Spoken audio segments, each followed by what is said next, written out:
Praise the Lord. உங்கள் Jennifer Geetha. இன்னைக்கு குருத்தோலை ஞாயிறை எல்லா கிறிஸ்துவ பிரிவினரும் ரொம்ப சிறப்பான முறையில கொண்டாடி இருப்பாங்க. ஆமாங்க, சாலைகள் தூரம் வெண்ணாடை அணிஞ்சுக்கிட்டு கையில குருத்தோலை எடுத்துக்கிட்டு ஓசன்னான்னு தேவனை உயர்த்தும் துதி பாடல்களை பாடிக்கிட்டு பவனி வருவாங்க.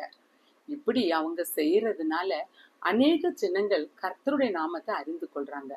அட, ஏன் இந்த குருத்தோலை ஞாயிறு அன்னைக்கு இப்படி வெள்ளை ட்ரெஸ் போட்டுட்டு இப்படி கையில குருத்தோலை எடுத்துக்கிட்டு போறாங்க அப்படின்னு கேக்குறீங்களா? கர்த்தராகிய இயேசு கிறிஸ்து பவனி வந்த விதம் அப்படிதான் இருந்துச்சு. அன்னைக்கு அவங்க வெள்ளை ட்ரெஸ் போடல. ஆனா கிறிஸ்து அந்த கழுதைக்குட்டி மேல அமர்ந்து வந்துட்டு இருக்கும் போது அங்க இருந்த இஸ்ரவேலர்களுக்கு ஒரே சந்தோஷம், நமக்கு ஒரு ராஜா கிடைச்சிட்டாரு அப்படின்னு. அதனால தங்களுடைய ஆடைகளை அந்த கழுதை குட்டி மெரிச்சுக்கிட்டு போற மாதிரி வழியில போட்டு தங்களையே அர்ப்பணிக்கிறதா அவங்க காட்டினாங்க.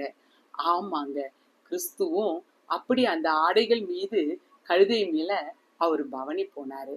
அப்போ வழி நெடுக்க இருபுறங்கள்லயே இருக்க ஜனங்க அந்த குருத்தோலைய கையில ஏந்திட்டு ஓசன்னா ஓசன்னான்னு குரல் எழுப்பினாங்க.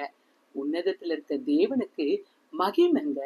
ஆமாங்க, இந்த காரியம் நம்ம ஏன் இன்னைக்கு நம்ம இப்படி வெள்ளை ட்ரெஸ் போட்டுட்டு பண்றோம் அப்படின்னு கேக்குறீங்களா? வெளிப்படுத்தல் 7ஆம் அதிகாரம் 9ஆம் வசனத்துல சொல்லப்பட்டிருக்குது, கர்த்தருடைய ராஜ்யத்திலையும் இப்படி வெண்ணாடை அணிஞ்சுக்கிட்டு குருத்தோலை ஏந்திக்கிட்டு தேவனை மகிமைப்படுத்துறாங்க. ஆமாங்க, வரப்போகிற ராஜ்யத்துல நம்ம அப்படியாய் பங்கு பெறதான் இன்னைக்கு நம்ம செயல்பாடுல காட்டிட்டு இருக்கோம். ஒரு பக்கம் நினைவு கூர்றோம், மறுபக்கம் நம்ம சுதந்திரிக்க போகிற ராஜ்யத்துக்குரிய காரியங்களை இன்னைக்கு நம்ம பிராக்டிஸ் பண்ணிக்கிட்டு இருக்கோம். ஆமாங்க, பாருங்களேன், இந்த நற்செய்திய அறிவிக்கிறது தான் எவ்வளவு பெரிய பாக்கியம். ராஜாக்கள் 7ஆம் அதிகாரம் 9ஆம் வசனத்துல சொல்லப்பட்டிருக்கு, இந்நாள் நற்செய்தி அறிவிக்கும் நாள். அனுதினமும் ஜனங்களுக்கு, தெரிந்தவர்களுக்கு, அறிந்தவர்களுக்கு, நம்ம பார்க்கிற ஜனங்களுக்கு எப்படி ஆகிலும் நற்செய்தியை அறிவிக்கணும். கர்த்தராகி இயேசு கிறிஸ்து என்னும் நற்செய்திய நம்ம இந்த உலகத்துக்கு சொல்லாம இருக்கலாமா? God bless you all.